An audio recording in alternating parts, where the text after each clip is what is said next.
Kisah dukamu lukis di pasiran tepian pantai.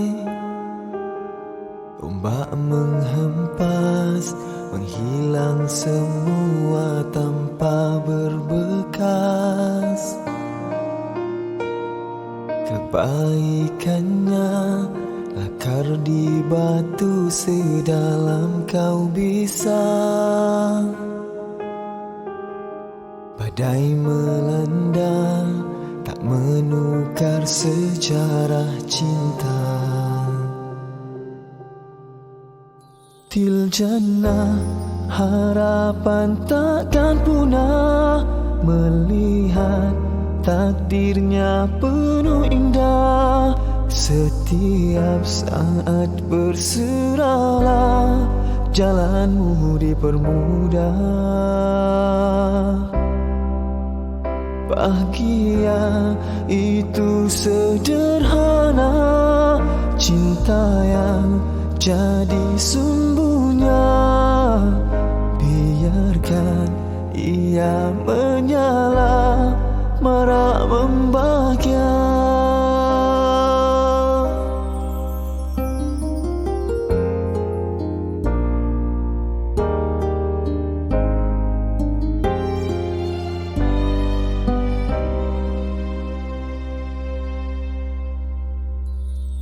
Kisah dukamu lukis di pasiran tepian pantai.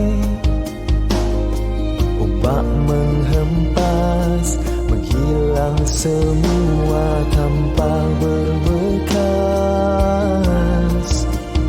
Kebaikannya lakar di batu sedalam kau bisa. Badai melanda tak menukar sejarah cinta.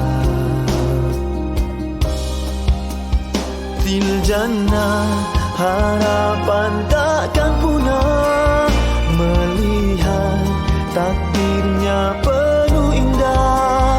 Setiap saat berserahlah, jalanmu dipermudah. Bahagia itu sederhana, cinta yang jadi sumbunya. Biarkan ia menyala, marak membahagia.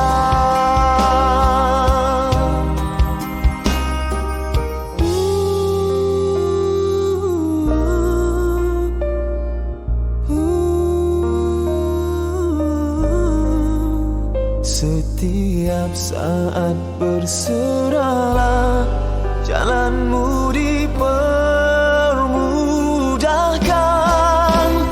Bahagia itu sederhana, cinta yang jadi sumbunya. Biarkan ia menyala, marak membahagia.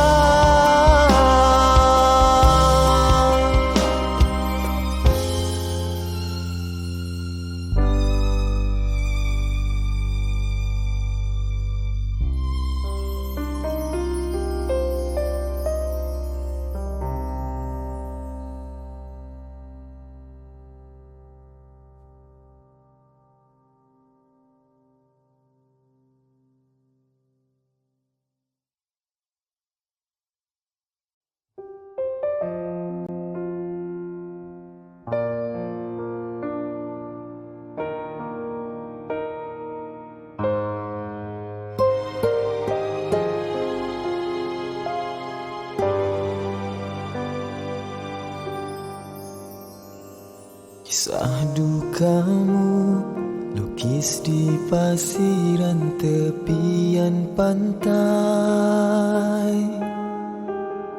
Ombak menghempas, menghilang semua tanpa berbekas. Kebaikannya lakar Lakar di batu sedalam kau bisa. Badai melanda tak menukar sejarah cinta. Til jannah harapan takkan punah, melihat takdirnya penuh indah. Setiap saat berserahlah, jalanmu dipermudah. Bahagia itu sederhana, cinta yang jadi sumbunya. Biarkan ia menyala, marak membahagia.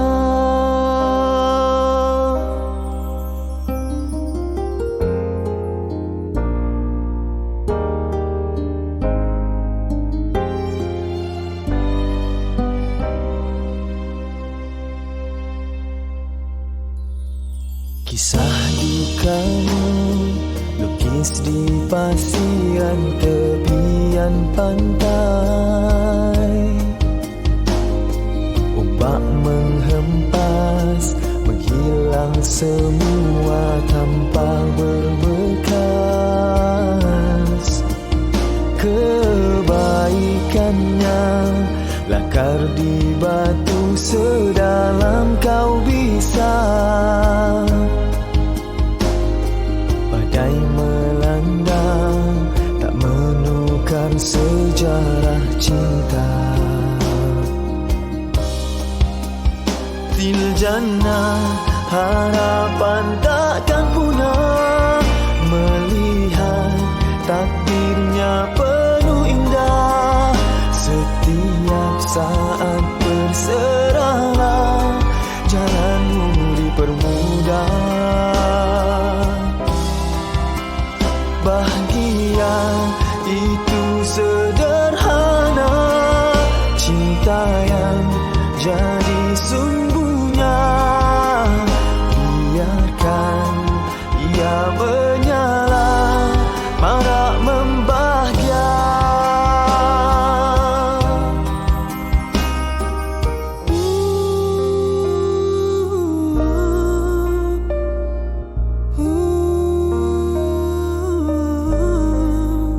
Setiap saat berserahlah, jalanmu dipermudahkan. Bahagia itu sederhana, cinta yang jadi sumbunya. Biarkan ia menyala, marak membahagia.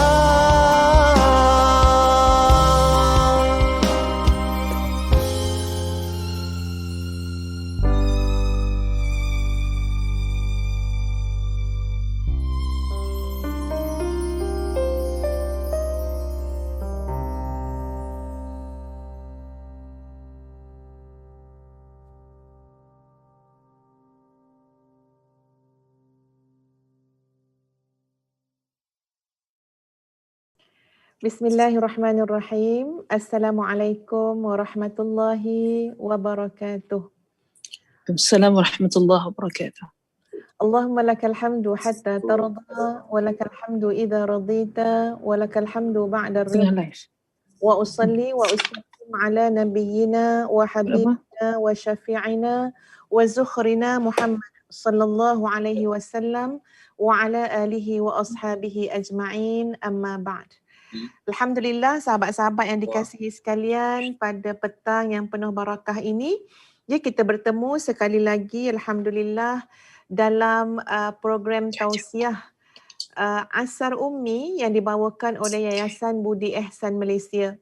Terima kasih kepada Yayasan Budi Ehsan Malaysia, kepada yang berbahagia Datuk Rosli Atan, kepada TDC HQ yang menaja susu kolostrum C2 Joy untuk diberikan kepada pendengar-pendengar dan penonton bertuah. Jadi terima kasih kepada Ustazah sahabat saya yang berbahagia Al-Fadhilah Ustazah Asni Mansur ya, yang pada petang ini alhamdulillah dapat bersama-sama dengan kita dalam tausiah petang ini. Ya, mungkin kita boleh dengar sambil minum kopi ya, sambil makan goreng pisang. Tapi harapannya ialah apa yang kami diskusikan pada petang ini mudah-mudahannya memberikan manfaat juga ya kepada pembentukan peribadi, keluarga dan kehidupan kita ya di dunia ini.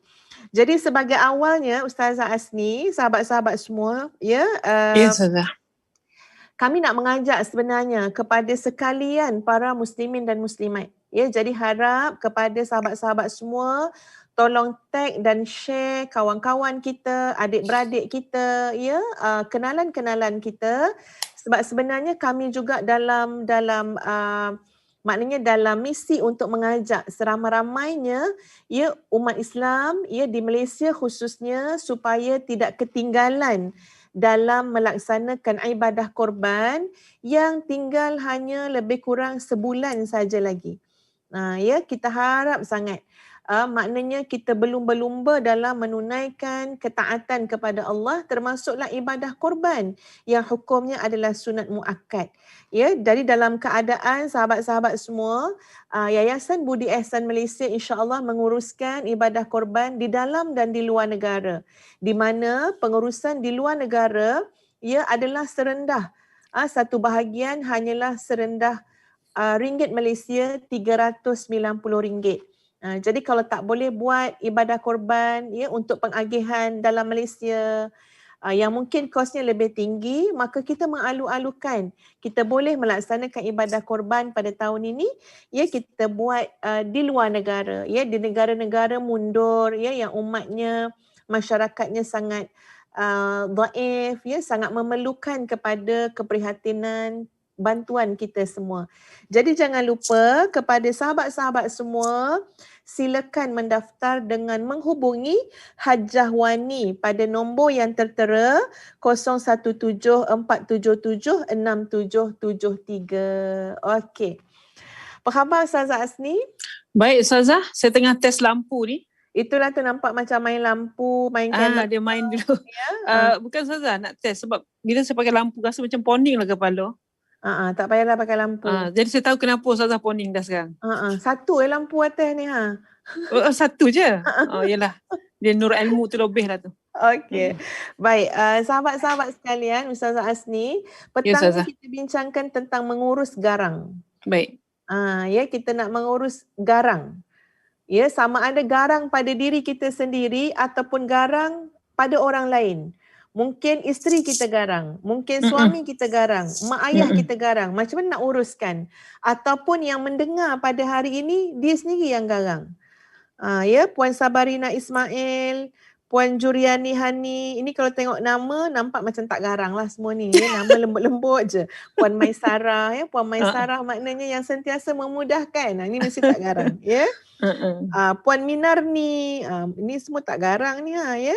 Puan Miza, Masya Allah. Tapi kalaulah sebahagian daripada kita yang sedang mendengar ini, ya tiba-tiba dia sendiri bersifat dengan sifat garang. Sebab Ustazah Asni, garang ni adalah satu sifat ya ataupun keadaan diri seseorang. Sebab dia garang ni dia di antara tegas dengan marah. Ya. Ya, kalaulah seseorang itu garang, maknanya telah diberikan satu sandaran sifat kepada dia. Kenapa dia kelihatan garang? Kenapa dia disifatkan dengan sifat garang? Sebab mungkin dia selalu marah-marah, mungkin dia sentiasa bertegas sehingga disifatkan dengan sifat garang tadi. Jadi kita nak bincanglah pada petang ni kan, ya, okey ke tak okey garang ni?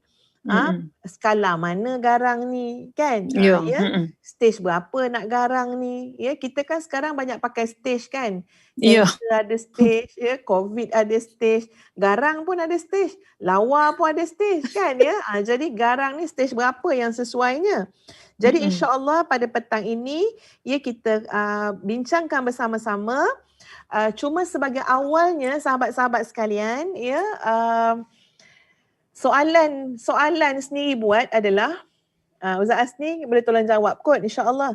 Kenapa orang garang? Kenapa orang tu tiba-tiba dia jadi garang? Nak suruh jawab kah? Jawablah. Pernah tak Bagi jumpa susu orang dulu, garang? bagi susu dulu. Pernah jumpa orang garang tak? Banyak Ustazah, banyak. Atuk saya dulu garang. Garang Maksud dia memang dia bawa karakter garang tu dan dia pakai bila masa perlu. Sebab dia punya garang tu sampai kita punya takut nak jumpa dia tu, dia jaurit tu masa tu tengah kocik lah. Pakai towel, tercabut towel tu Ustazah. Masa kocik-kocik dulu, sekali atuk tu bertompek, mandi deh. Punya takut tu Ustazah. Ya Allah, maksud dia garang dia tu. Jadi saya nampak garang ni ada waktu yang memang boleh pakai, tapi tak boleh pakai selalu. Dia boleh bawa, tapi jangan bawa selalu. Kena tinggalkan juga. Ni pagi potong semalam dia bawa garang tu dalam karung kan. Tak boleh lah. Maksudnya ada waktu boleh pakai garang tu. Okey. Tadi Ustaz Asni kata atuk dulu garang kan? Atuk garang. Sebenarnya ada beza juga garang orang dulu dengan garang yang kita sebut dalam konteks garang yang negatif. Ya. Sebab garang orang dulu berisi. Betul? Dia garang. Sebab apa? Sebab dia ada ilmu Quran. So memang dia garang masa dia ngajar Al-Quran. Dia garang sebab dia adalah ayah yang bertanggungjawab. Jadi dia tak nak, dia memang mengambil kira. Ya ayyuhallazina amanu qu anfusakum wa ahlikum nara. Dia garang tapi ilmu di dada. Dia garang tapi dia mencukupkan nafkah, keperluan untuk keluarga. Itu namanya garang berisi. Yang kita tak nak berlaku hari ni adalah garang bukan main tapi nafkah tak keluar. Garang bukan main tapi dada kosong. Main tapi tak ambil perhatian pun didik anak dengan cara dengan tarbiyah yang sepatutnya. Jadi garang itu berbeza. Kesan dia apabila garang itu garang yang kita kata sebahagian daripada orang-orang tua, orang dulu, tok-tok guru dulu, dia ada garang dia tapi garang dia berisi. Berbanding dengan garang hari ni, segelintir garang hari ni, kenapa orang garang? Pertama sebab semata-mata dia nak mengawal keadaan. Maksudnya boleh pakai lah garang tu. Dia tak berisik pun tapi dia nak kontrol. Dia nak mengawal keadaan. Sebab apa? Dia nak memberikan mesej kepada orang di keliling dia. Contoh kalau suami tu segarang-garangnya, amatlah garang. Dia nak kawal keadaan. Dia nak kawal supaya apa? Supaya seperti dia memberikan mesej kepada orang keliling dia, pada anak dia, pada pasangan dia, jangan main-main dengan aku. So cara dia nak mengawal keadaan ialah dia mesti mempamerkan kegarangan tersebut. Betul. So tak boleh main-main lah. Dia nak kawal. Okey, itu yang pertama. Ini kajian Ustaz Asni Ini jurnal ke jurnal? Ini jurnal Ini kajian Ini kajian. Ini bukan cakap kosong-kosong lah ni Yang kedua, menurut kajian, kenapa orang garang? Sebab dia tidak boleh tolerate dengan masa. Dia nak kesan yang pantas. Betul tak Ustaz Asni? Kita pun garang. Dia nak dogeh lah Ustazah, nak dogeh. Iya. Kan kita pun kita kan busy kan. Bila kita nak doreh, kita nak cepat, kita rasa garang tu sangat memberi reaksi, menyebabkan orang lebih responsif. Yalah. Kan. Jadi kita copek selesai contoh macam ni lah Psycho sekali tompekan tawi hontok dia Ustazah. Tak, kadang-kadang budak-budak sekarang ni terlalu banyak psikonya. Mak belajar macam Ustazah lah kan, jurnal lah, tengok jurnal lah. Puas psycho. Tapi masalah anak itu tak sampai, anak-anak kita di zaman sekarang ni tak dapat apa yang mak nak. Tapi mak kita dulu sekali ditompek contoh yang ni Ustazah kan. Betul. Apa ni lagi satu contoh Ustaz Asni, contoh macam hari raya kan. Ini cerita betul lah.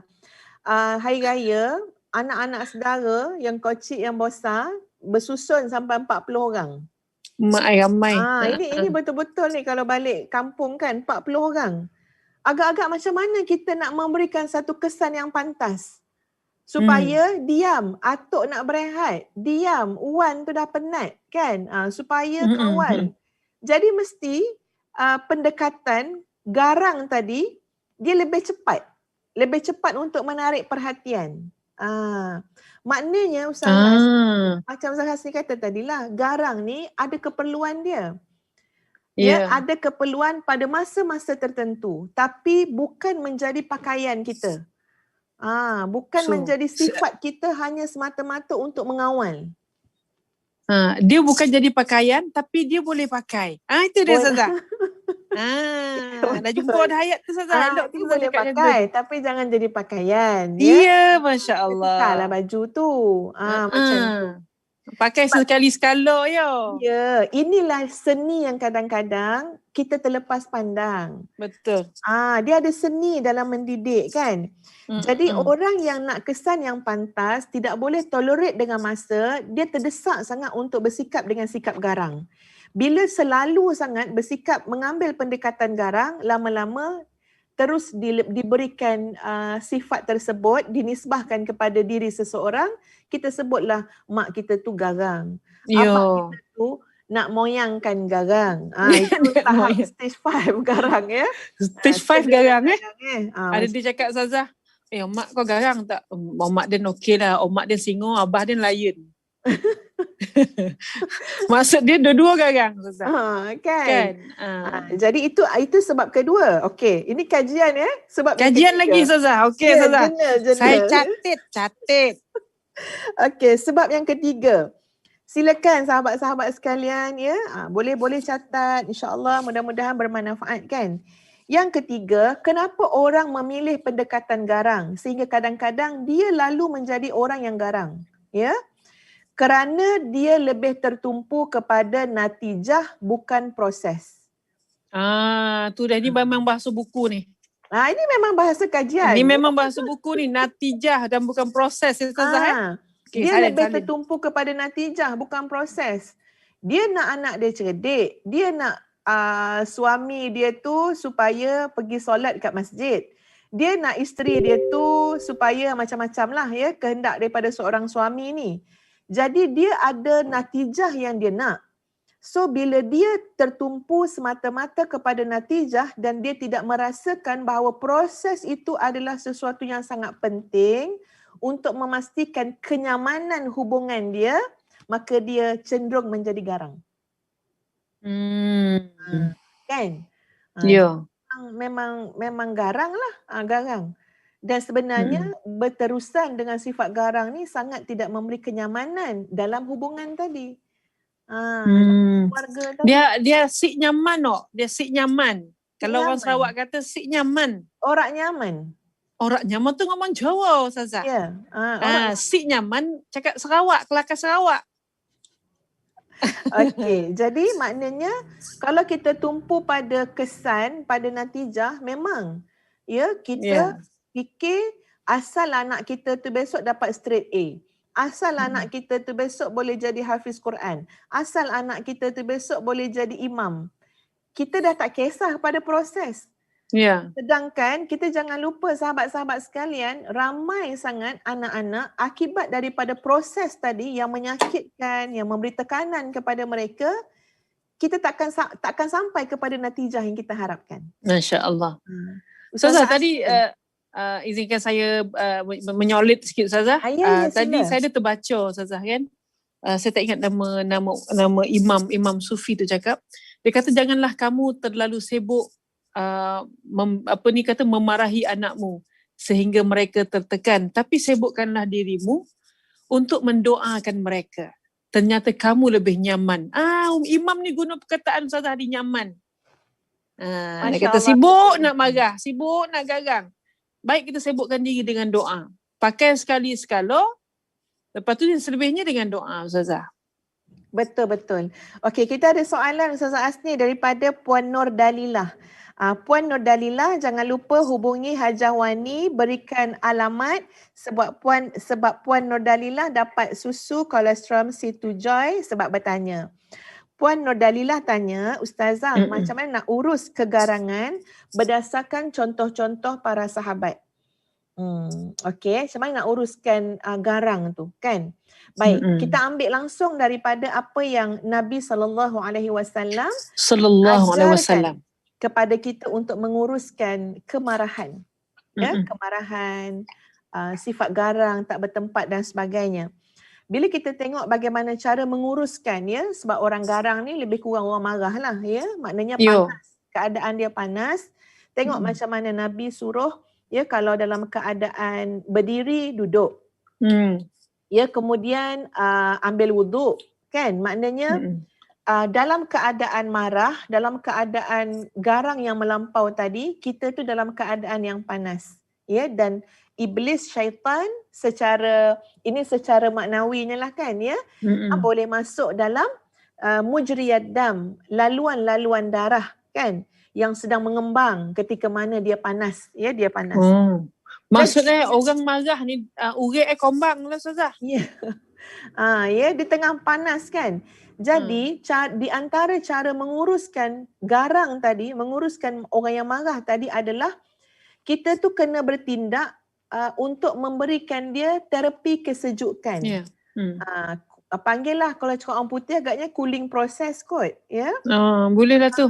Nak copek, Ustazah kan suka nak natijah, kan. Nak copek cooling process masuk dalam freezer. Copek sejuk boleh bawa kat freeze lah, ya. Okey.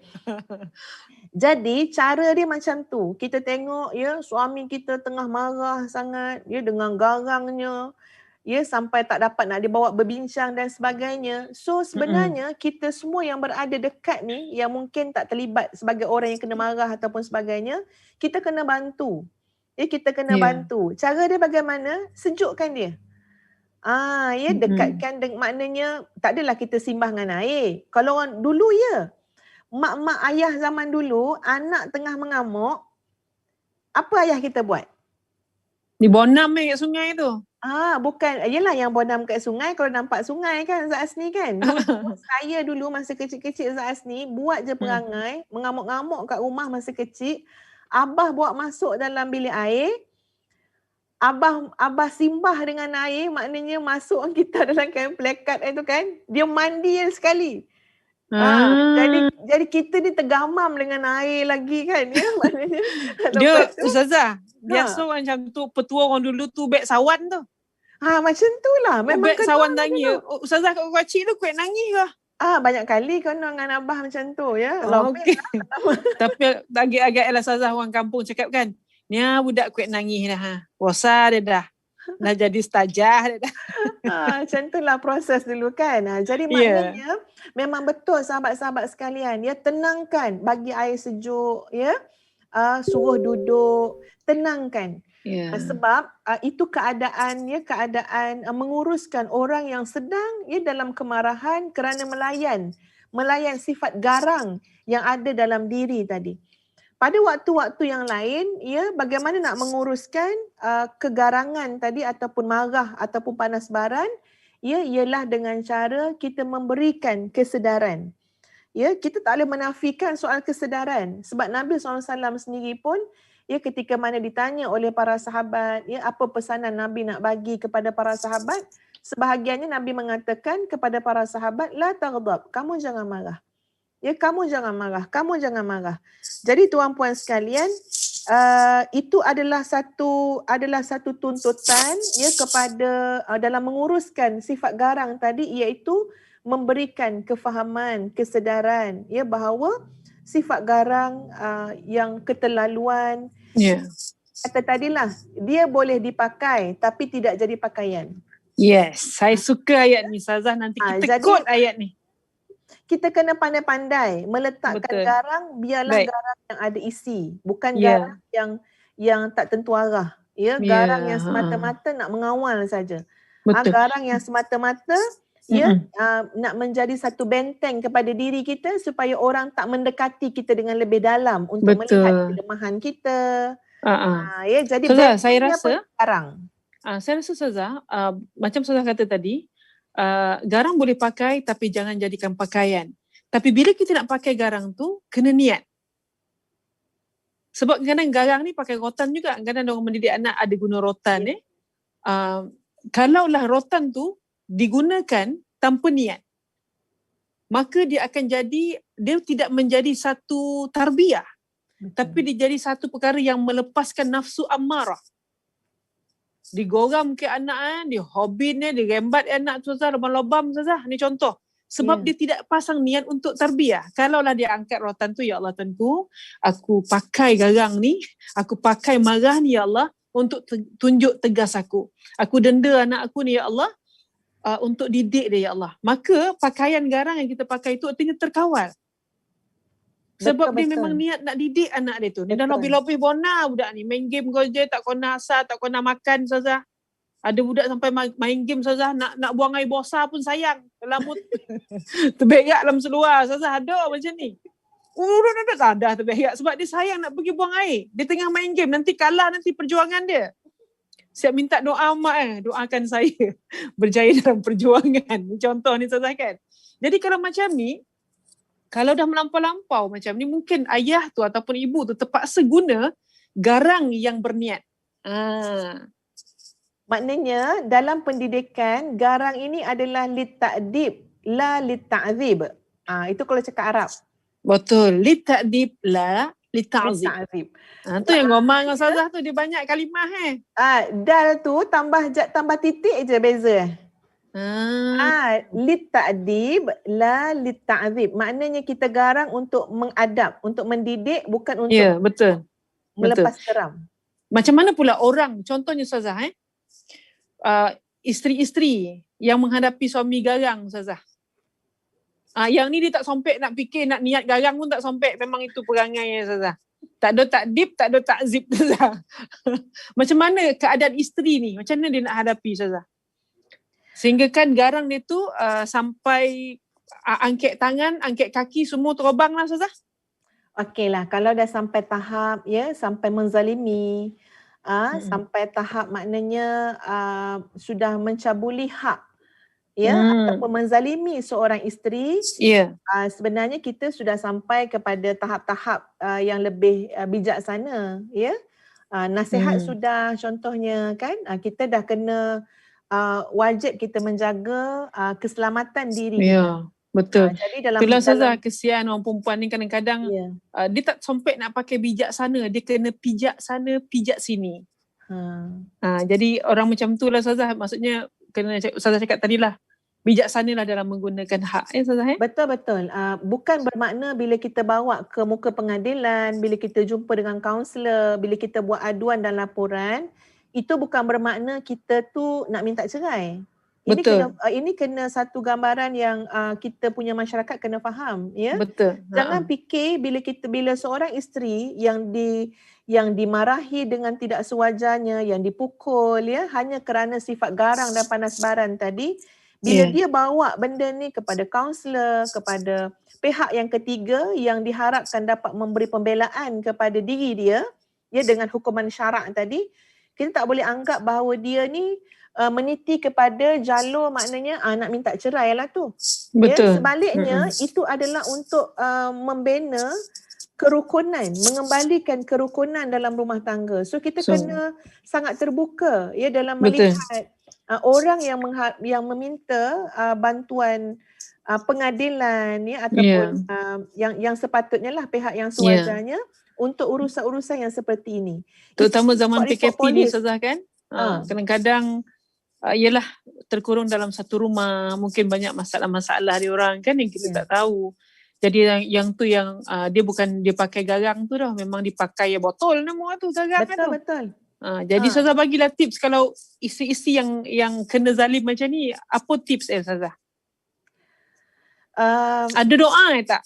Yang dia tengah kono ni, ada doa tak? Sebenarnya kalau berdepan dengan suami yang garang dan kita rasa dia boleh mencederakan, kita memang kena menyelamatkan diri kita. Kena menyelamatkan diri kita, mendedahkan diri kita untuk dipukul, itu bukanlah satu benda yang baik. Selamatkan diri, sebab tidak ada hak sebenarnya untuk seorang suami memukul isteri dia kecuali pada kadar yang memang menjadi satu tarbiyah oleh syarak. Jadi bila kita sebut tentang pukulan tarbiyah tadi, pendidikan, Masya Allah, penuh dengan ihsan, penuh dengan kasih sayang, penuh dengan kesedaran, bukan sampai hilang pertimbangan.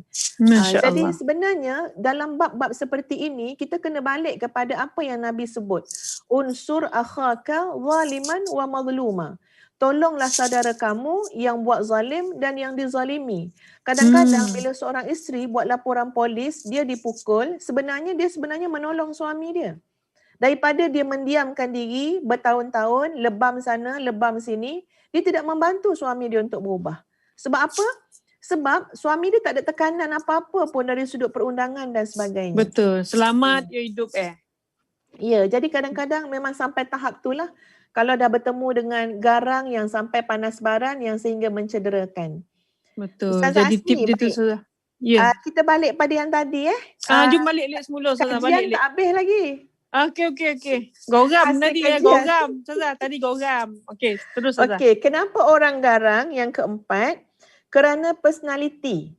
Ya, bila sebut tentang personality, ia dipengaruhi oleh genetik, lingkungan, didikan, trauma, ya, dan semua benda lah. Banyaklah persekitaran. Jadi ada orang tu memang tak semena-mena je garang. Memang kita rasa macam dia ni tak patut pun mengambil pendekatan garang. Tapi garang dah jadi dominan kepada diri dia. Dominan. Garang. Acik-acik semua, Ustazah sebut dominan tu bukan atromen. Maksud dia kuat perangai itu. Nampak kuasa itu. Kan? Maknanya bertanya khabar pun garang. Kan? Suruh makan pun garang. Macam mana contoh itu Ustazah? Tak apalah, Ustazah Asni boleh buat contoh kan. Ya? Maknanya memang garang.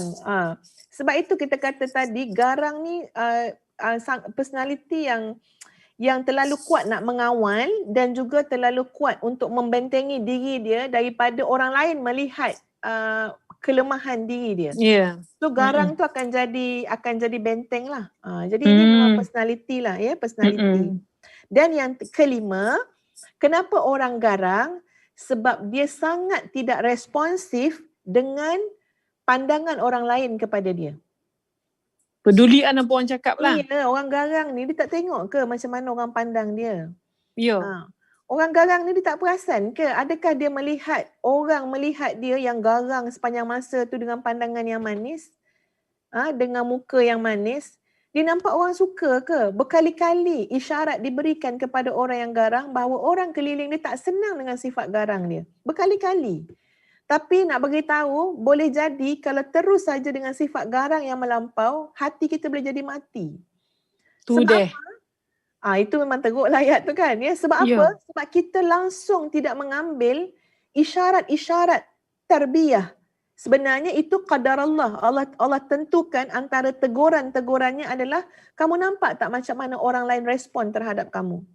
Kamu nampak tak anak yang elok makan dekat ruang tamu, kat ruang makan tadi, sebaik datang bapak dia yang garang, kemudian datang dengan approach yang garang, anak tu tak lalu nak makan. Betul. Ya, anak masuk bilik. Nampak tak macam mana orang melerai, maknanya bersurai. Ya, bersurai bila kita datang sebab kita sangat garang. Tapi kita tak pedulikan segala isyarat-isyarat tu. Tu Ustazah, mungkin boleh selit sikit kadang-kadang mak bapak ni tak perasan ni. Di antara ada macam kita nak tegur anak jangan berbincang masalah teguran apa semua ketika waktu makan. Anak ni baru nak menyuap, masa tu lah nak cerita, masa tu lah nak buka kisah kan. Kadang-kadang suami ni baru nak makan, itu tadi cerita suami garang, ni bini garang pula. Ustazah, suami ni baru nak makan dah keluar garang jadi di antaranya waktu makan lah waktu yang perlu dielakkan untuk kita tegur menegur. Makan elok-elok lah. Sebab itu Ustaz Asni, kita semualah, kita nak baiki diri kita kan. Kita tak nak tengok orang lain. Kita tu kena responsif dengan pandangan orang pada kita. Orang kadang-kadang okeylah yang nak nasihatkan kita, nasihatlah. Yang nak tegur, tegurlah. Tapi yang tak pun menasihatkan kita, tapi kita boleh lihat macam mana respon orang tu terhadap sikap kita. Ya. Bila kita nampak orang makin menjarakkan diri, bila kita nampak orang macam tak selesa, bila kita nampak orang macam diam kan. Jadi maknanya kita ambil lah itu sebagai satu teguran ya yang halus sangat daripada Allah Azza wa Jalla untuk kita perbaiki perangai kita. Contoh kan Ustaz Asni, kadang-kadang perangai garang ni entah macam mana tiba-tiba jadi pakaian juga kepada segelintir wanita. Ya. Ya. Ya Allah ya Tuhan. Maknanya kalau kita tumpang sekali dengan dia pun, dengan kita rasa panas Ya, sebab apa? Dua orang kat depan tu katalah tumpang. Ini realiti kehidupan ya. Ya. Tak kira lah kita tumpang siapa pun kan ya. Kalau kita tumpang kereta seseorang, kita katalah kita lah yang garang tu kan. Orang yang tumpang tu, dia mesti nak rasa nyaman kan, betul tak? Kalau tak dia rasa nak berhenti, baik dia ambil Grab je. Ya. Tapi kalau kita tumpangkan kawan kita, tapi kita dengan suami tu, cara komunikasi kita garang. Ya, suami tanya, nak hantar ke mana kawan kita ni kan? Tengok macam mana kita respon komunikasi. Macam mana jawab Ustazah? Cuba buat macam mana orang garang. Ni cerita Ustazah dia tak tahu apa cerita Ini contoh lah. Ustaz kita pun buat contoh diri sendiri. Contohnya lah kan ya. Misal kata suami tanya, nak hantar ke mana kan? Kita tu jawab dengan kerut-kerutnya. Ya, dengan suara tingginya kan ya. Kita kata, kau dah bagi dah dekat dalam apa? Dalam handphone tu. Kau nak share WhatsApp. Contoh lah kan ya. Jadi dia punya ketegangan dalam komunikasi tu. Ya, maknanya tak boleh suami tu nak cakap sikit, dia punya balasan tu masya-Allah. Maknanya orang yang kita tumpangkan tu kan, ya Allah agaknya dia terasa rumah dia jauh sangat nak sampai. Ya. Padahal mungkin Gombak ke Ceras dekat je kan, tapi rasa macam balik Kelantan rasa. Sebab apa? Duduk dalam suasana orang bengis. Ya. Bongi. Ustazah, bengis ni adalah satu mufradat pada garang. Kan bongi. Bengis ya Allah ya Tuhan. Kelantan kecek ke apa bengis ni? Gedebe. Gedebe bengis gare. Ya. Jadi kan masya-Allah takut main melenting je. Kan? Kadang-kadang bahkan kita pernah dengar orang katakan ya Allah bengisnya macam ular tedung. Pernah orang sampai menisbahkan benda tu jangan pantang usik je. Maknanya masya-Allah. Ular todong pun dia bongi bila orang usik ya Ustazah. Ya. Takut pula cakap pasal ular. Okey. Siapa sebut dulu? Jadi sangat penting bila kita menyebut tentang sifat bengis, sifat garang tuan-puan sekalian, sebenarnya tak kira lelaki, tak kira perempuan, tolonglah balik semula kepada nilai-nilai akhlak yang telah dicerminkan ya pribadinya oleh baginda Rasulullah sallallahu alaihi wasallam. Seperti mana nilai akhlak yang dituntun dalam Al-Quran, dalam hadis Nabi, dalam sunnah Nabi sallallahu alaihi wasallam, maka kita melihat nilai akhlak itu akhlak yang masya-Allah subhanallah ada fleksibelnya. Ada tegasnya, ada lembutnya, ada marahnya, tapi subhanallah semua dalam kerangka akhlak yang mulia. Kalau tak marah langsung tak bagus juga. Tak boleh pula. Kan? Jadi maknanya apa? Jalan ataupun cara sahabat-sahabat sekalian, kalau kita nak buang sifat marah yang keterlaluan, garang yang keterlaluan adalah kesungguhan kita untuk kembali menghayati pribadi Muslim dalam diri kita sendiri. Kalau kita tak pernah pedulikan benda tu, memang kita takkan makan nasihat orang. Anak kita mungkin dah tegur kita, Mak ni garang tau. Dia garang, cakaplah elok-elok anak kita kata. Dia mana ada garang? Siapa cakap dia garang? Kan? Lepas tu dia salah pula atuk nenek tu kan. Ya, Omak nak macam ni dia kata kan. Ya. Omak lahir-lahir dah garang dah. Memang macam ni kan. Omak dulu atuk jago macam ni lah. Jadi kita tu dah tak boleh menerima teguran. Sebab apa? Sebab kita tak menjadikan neraca kita dalam membentuk peribadi kita adalah Islam ataupun akhlak Islamiah. Tapi Ya, kita nak betul. bersandar pada perangai atuk, perangai wan, perangai keturunan, panglima itu, panglima ini kan ya. Jadi sebenarnya kita tak diajar begitu. Kita Betul. melihat kepada apa? Bagaimana pembentukan peribadi Muslim. Macam mana contoh yang ditunjukkan oleh Rasulullah sallallahu alaihi wasallam. Kita tengok macam mana Nabi SAW. Ya, Nabi ketika mana di medan perang. Kan? Kita boleh bayang di medan perang macam mana wajah para sahabat. Macam mana di medan perang. Takkan muka lembik-lembik lemah longlai. Maknanya kena ada... Takkan muka jambu pula kan. Mesti dia tunjuk ketegasannya tu. Ya, kena ada wajah yang garang tu. Tak ada senyum-senyum. Kena ada wajah bengis. Kan? Tapi subhanallah, di luar medan peperangan ketika mana bertempur dengan orang-orang kafir musyrik contohnya, Nabi adalah seorang datuk, ya, seorang maknanya seorang tokoh yang boleh mengambil anak-anak kecil, menyantuni, ya, mencium cucu-cucu baginda, membantu isteri-isteri baginda, kan, ya, bahkan menjahit kasut yang koyak, baju yang koyak. Masya Allah, tadi di medan perang, itulah wajah bengis, itulah wajah garang. Sebab apa? Sesuai. Tapi Masya Allah, ini flexibility yang dimiliki oleh Masya Allah. pribadi Muslim tadi. Yang kita dekat rumah pun macam kat medan perang. Kayak rumah macam kat medan perang, kat sekolah macam medan perang. Semua perang, kat sekolah perang, ya. PDPR perang. Ya. Orang semua PDPR ada elok macam-macam lah gambaran kan, ya. Mana anak-anak takut kan. Ada satu contoh kan yang poster lah. Bila tengok tu pun memang ketawa kan. Orang buat poster lawak macam tu. Ya, anak kecil tu berdoa, ya Allah ya Tuhan, PDPR telah bermula kan. Jauhkanlah mak aku daripada jadi singa sekejap jadi rimau. Maknanya itu gambaran-gambaran kegarangan pendidik kan, mak ayah yang terpaksa anak-anak hadapi. Okey, kita tengok, kita nak ambil lagi ni soalan. Mana lagi soalan ya? Semua tulis nota tak tulis soalan ni. Bismillah. Allahumma salli ala Muhammad. Sudah saya minum kopi sikit Sudah. Okey, sila. Okey, tak apa, kita ambil contoh, kita ambil seorang lagi, Puan Nur Azila. Puan Nur Azila, dia sebut kat sini, orang yang garang ni mood swing. Di pejabat saya ada orang macam ni. Mungkin sebab dulu-dulu jadi coach untuk satu badan beruniform, dah jadi habit marah-marah bila dengan apa yang dia fikir. Saya doa je bila kena marah. Dibawa coach tu kat rumah ke? Kan, betul. Kadang-kadang tengok juga ya kita punya kehidupan lah, kerjaya. Sebab benda tu menjadi tabiat juga ya pada kita. Sebab tu Masya Allah cantiknya kan Ustazah Asni kan. Kita ni Allah pakaikan kat kita ni, kita tak pernah memegang satu gelaran saja selama-lamanya.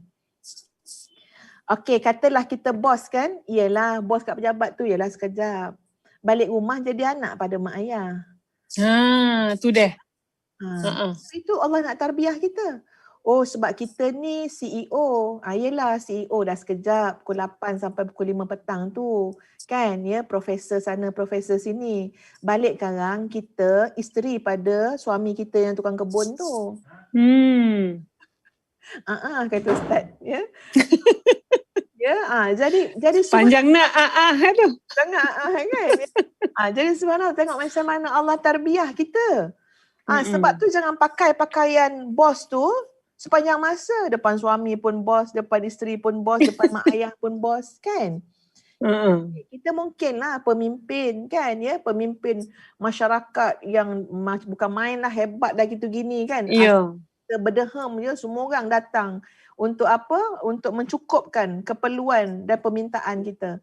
Tapi jangan lupa bila solat kita jadi makmum. Berdehem lah banyak mana pun, ikutlah imam tu. Tengok macam mana Allah tarbiyah kita. Supaya apa? Supaya balik kepada tadilah. Saya suka analogi yang saya pakai tadi ni. Kan, saya kata Puan Nur Azila tolong bagi alamat pada Hajah Wani, kita nak postkan C2 Joy. Susu tu campuran kopi sedap tak tu? InsyaAllah kot. Belum pernah buat lagi. Tapi susu ni dah sedap dah, tak payah campur kopi. Oh ya ke? Ya. Okey. Apa saya nak cakap tadi Ustazah? Kau jap Ustazah sebelum saya terlupa. Dah lupa Ustazah nak sambung. Okey. Nanti dah ingat cakap balik Okey.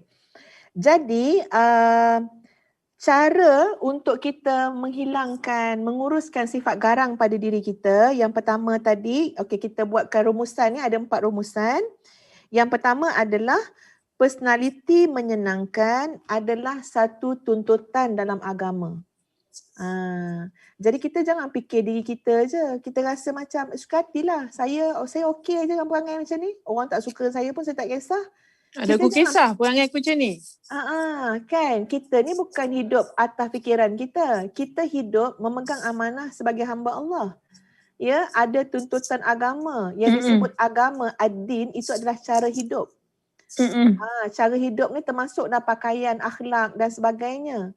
Jadi kita kena menyedari bahawa membentuk personaliti yang menyenangkan itu suatu tuntutan ibadah, tuntutan agama. So kena jadi lebih fleksibel. Sebenarnya Ustaz Asni, kadang-kadang bila kita macam, kadang-kadang orang tua-tua ni pun dia juga mudah je marah-marah, garang-garang. Ya, semua benda dia nak cepat sebenarnya, dan dia nampak garang ni sangat memberi kesan yang laju.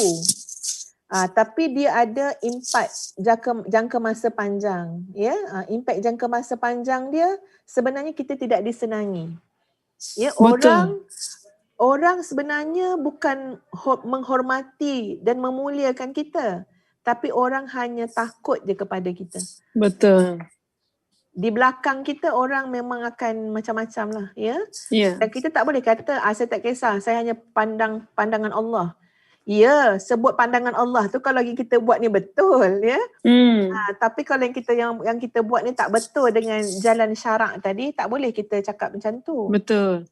Bila Ustazah cakap tadi, Ustazah kata orang garang ni, dia bukan dapat respect, tapi dia dapat orang takut dengan dia.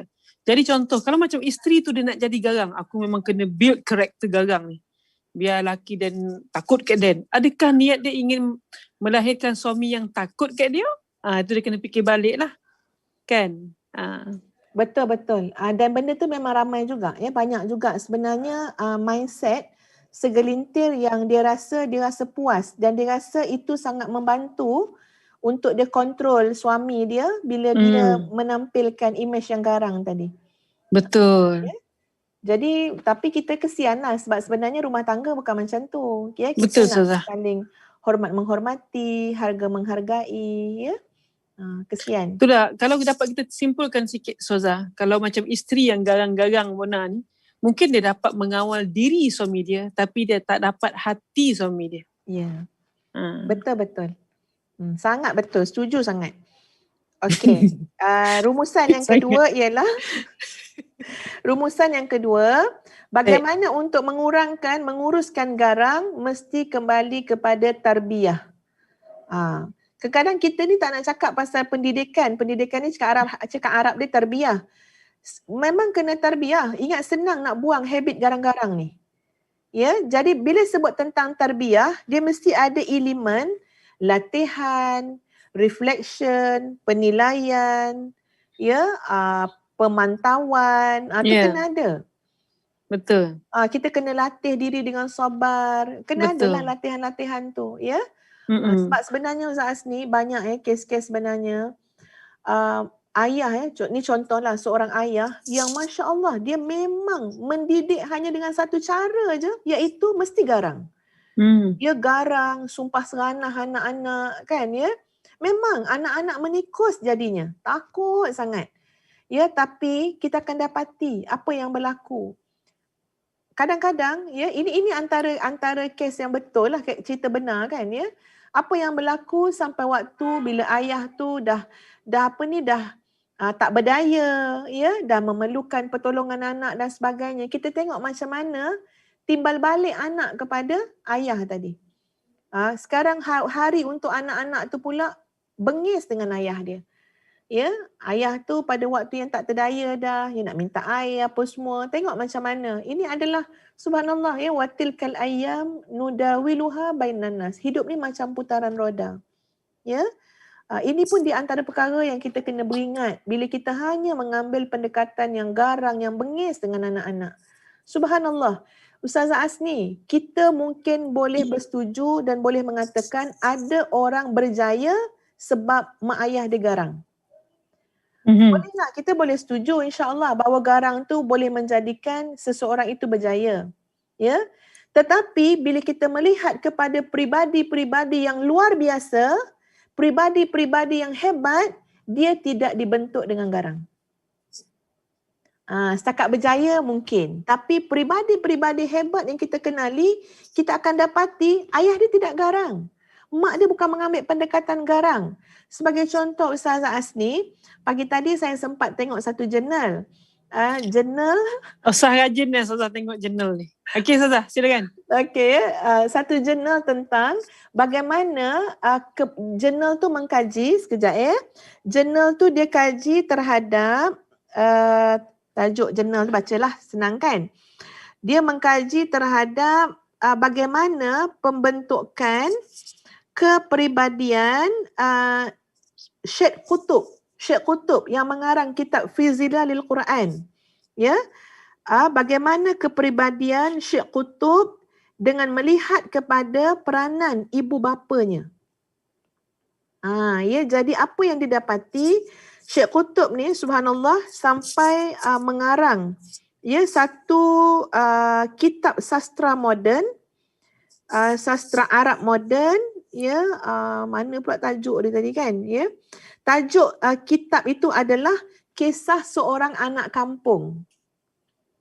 Ini adalah pengarang kitab Fi Zilalil Quran, pernah dipenjarakan ya dan sebagainya. Maknanya satu tokoh, ya tokoh yang memang tokoh yang ternama, Syekh Qutb ni. Beliau telah menghasilkan satu sastra iaitu tajuk dia Kisah Seorang Anak Kampung, dan lihat bagaimana beliau menggambarkan ibu dan ayah beliau. Macam mana ibu dan ayah beliau? Masya Allah, subhanallah.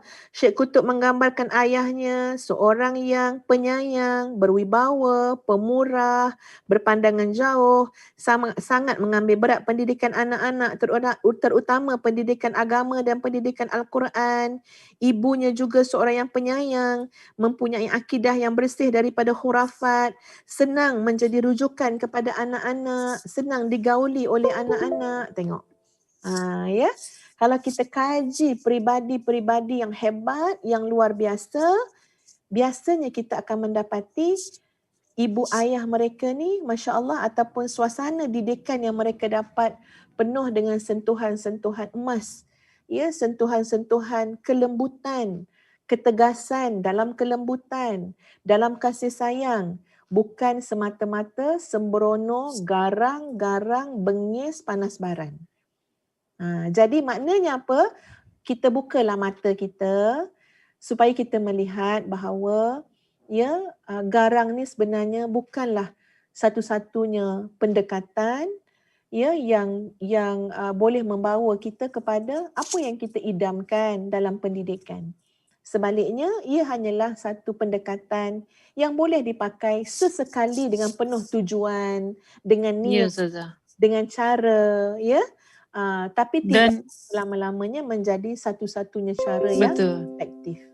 Dan Ustazah, ada juga kadang-kadang saya tengok ada pakar psikiatris dia cakap ada juga dia jumpa kanak-kanak ataupun orang-orang dewasa yang membesar dalam keadaan mak ayah yang sangat garang. Mereka ni mengalami satu keadaan yang dipanggil traumatik. Mereka trauma dengan keadaan tu masa kecil dan akhirnya bila dia besar dia jadi macam tu pula. Jadi sebab itulah jangan kita zahirkan, jangan kita membenihkan benih-benih garang ni supaya dia tidak menjadi tontonan layar anak-anak bila melihat kita setiap hari. Sebab apa yang dia lihat itulah tarbiyah untuk dia. Maka dia jadi dendam. Betul. Ya, betul. Jadi sebab itu sahabat-sahabat sekalian, ya, mari kita bentuk diri kita, keluarga kita dengan kepribadian Muslim yang sebenar. Ya, garang bukan pakaian kita. Ya, garang hanyalah satu gambaran sikap tegas yang berprinsip. Ada niatnya, ada tujuannya dan ada caranya. Betul. Bukan pakaian pun nak jadi garang.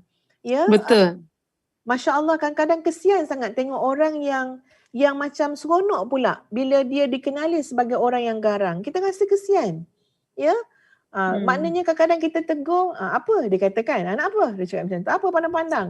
Kita rasa kesian. Sebab kita kadang kalau kita jumpa orang macam tu, kita gelak lah, kita senyum lah kan. Tapi sebenarnya kita kesian. Kenapa?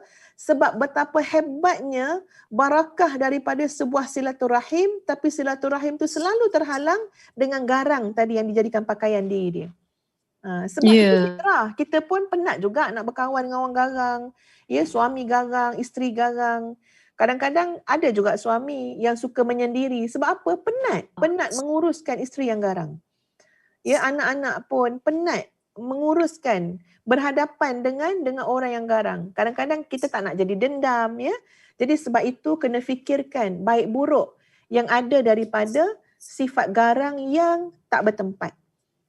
Jadi sahabat-sahabat sekalian, sebab itulah agaknya Nabi sebut la tuhqiranna minal ma'rufi syai'a walau an talqa akhaka biwajhin talik. Jangan kamu remehkan setiap perkara baik. Jangan kamu pandang benda tu kecil. Walaupun sekadar kamu bila jumpa saudara kamu berikanlah pada wajah saudara kamu tu muka manis kamu. Itu bukan benda kecil dalam Islam. Masya-Allah. Pembuka kepada silaturahim. Tapi kalau orang garang, dia tak nak pakaikan senyuman pada wajah dia. Ya, maknanya pada dia saya biarlah kenal lah dulu sebulan 2 bulan, tahulah hati saya baik. Payahnya nak tahu hati dia baik. Sampai kena tunggu 2 bulan, kena tunggu mengembara pula kan dengan dia. Masya-Allah. Padahal subhanallah orang lain senang je nak tahu hati baik tak baik kan. Sebab apa? Betul. Sebab Islam memberikan madkhal, pintu masuk kepada hati manusia. Dengan salam, pintu masuk dengan senyuman, pintu masuk dengan tanya khabar, pintu masuk dengan ingat nama orang. Itu semua at-tariqu ilal qulub. Ada buku dia Ustaz Asni. Ya, jalan, highway menuju hati manusia. Masya-Allah. Jadi seorang lagi, kita ambil seorang lagi. Okey, Puan Mamayah Suraini. Puan Mamayah Suraini terpilih hari ini untuk mendapatkan Situ Joy. Jadi tolong hubungi Puan Hajah Wani, berikan alamat Puan Mamayah Suraini. Kita akan postkan susu yang insya-Allah berkhasiat, ya, Situ Joy. Campuran minuman susu skim dengan kolostrum. Jadi mudah-mudahan membantu menguatkan tulang, ya, dan sebagainya. Jadi itulah nama-nama yang terpilih untuk susu kolostrum Situ Joy pada petang ini. Ustazah Asli, terima kasih banyak-banyak atas kesudian menemani Ya Ustazah. Bekerja Ustazah, bekerja. Masya-Allah, baiknya sahabat, subhanallah.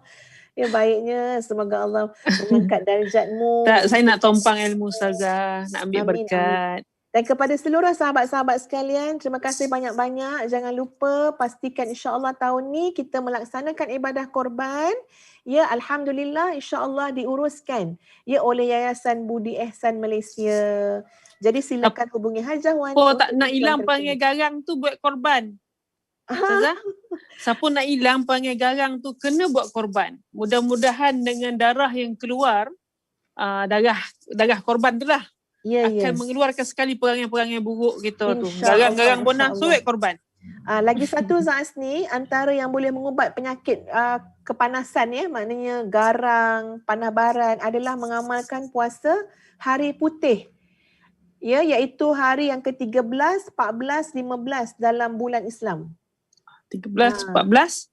13, 14, 15 dalam bulan Islam. Dia ada sebenarnya ada satu kajian, ya, yang secara saintifik cuba merelatekan juga bagaimana hari Abyad itu dengan apa yang Nabi sebut sebagai salah satu daripada insya-Allah, ya, cara untuk apa? Untuk merawat terapi kemarahan juga insya-Allah. Tapi itu pada masa yang lain insya-Allah. Ya, kita sampai ke penghujungnya. Terima kasih. Ustazah, ada satu lagu zaman dulu kita kocik-kocik Ustazah kan. Kita kocik-kocik, sekarang kita tak adalah tua benar Ustazah. Kita kocik-kocik tu.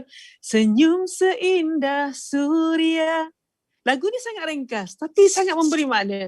Yang membawa cahaya, senyumlah dari hati.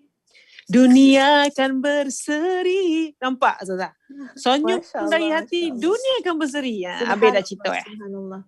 Kalaulah kita boleh menjadi wasilah untuk dunia berseri, kenapa kita pilih untuk bengis? Ya? Kenapa kita pilih untuk mematikan hati? Ya, menjadikan dunia suram. Masya Allah, buatlah pilihan yang tepat, ya, untuk dia diri memilih kita. Ustazah, kalau boleh marah buat perbincang dah. Ayo, sajalah buat ayat macam tu kan, ya. Jadi kena balik-balik pada basic lah, ya. Okey. Ya, Okey, insya-Allah. kita boleh sambung cakap dalam handphone pula, ya. Okey, insya-Allah Ustazah. Dulu. Okey, Terima kasih bye-bye. kepada semua. Aqulu qawli hadza astaghfirullahal azim li wa lakum. Assalamualaikum warahmatullahi wabarakatuh. Subhanakallahumma wa bihamdika Kita asyhadu an la tangguhkan ilaha illa dan anta tasbih wa kafarah. astaghfiruka wa atubu ilaik. Bismillahirrahmanirrahim. Inna a'tainakal kautsar fasalli li rabbika wanhar. Sadaqallahul azim. Sesungguhnya kami telah memberikan kepada kamu pelbagai banyak sekali pemberian. Fasalli li rabbika wanhar, maka salatlah kepada Tuhan kamu dan berkorbanlah.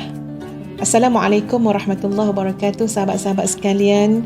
Ustazah mewakili Yayasan Budi Ihsan Malaysia yang menguruskan korban perdana tuan-puan sekalian, bukan sahaja di dalam negara, bahkan di luar negara, khususnya negara Afrika.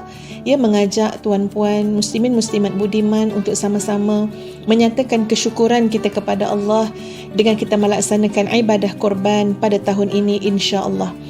Yayasan Budi Ihsan Malaysia yang telah berpengalaman beberapa tahun, memiliki pasukan dan juga organisasi yang lengkap dalam menguruskan segala urusan berkait dengan ibadah korban di dalam negara dan luar negara. InsyaAllah merupakan pilihan terbaik kita semua untuk melaksanakan ibadah korban pada tahun ini, di mana Yayasan Budi Ihsan Malaysia bekerjasama dengan Majlis Agama Islam Negara Afrika dan lain-lain tempat di mana ibadah korban akan dilakukan. Jadi sahabat-sahabat sekalian, marilah kita berniat, berazam untuk melaksanakan ibadah korban pada tahun ini. Ia merupakan suatu amalan, suatu ibadah yang sangat dituntut.